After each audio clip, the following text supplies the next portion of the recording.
బలోపేతం చేయడానికి ఎప్పుడూ కూడా కష్టపడుతూనే ఉంటాను. తెలుగుదేశం పార్టీ జెండా ఎగిరేదాకా కష్టపడతాను. మీరు నాతో ఉన్నంత కాలం నా కష్టం, నా పోరాటం ఎప్పుడు ఆగదు.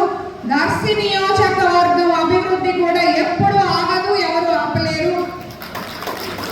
చంద్రబాబు నాయుడు గారు, లోకేష్ అన్న దర్శి నియోజకవర్గం కోసం ఎప్పుడు కూడా మా సపోర్ట్ ఉంటుందని నాకు హామీ ఇచ్చారు. వారు మన మీద పెట్టుకున్న నమ్మకానికి మనం రేపు లోకల్ బాడీ ఎలక్షన్స్ లో 100% గెలిచి మన తెలుగుదేశం పార్టీ సత్తా ఏంటో పైన చంద్రబాబు నాయుడు గారికి, లోకేష్ గారికి చూపించాల్సిన బాధ్యత మనది.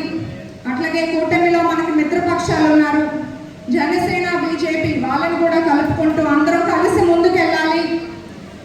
ఇక్కడ విచ్చేసిన అందరికీ పేరు పేరున ధన్యవాదాలు. జై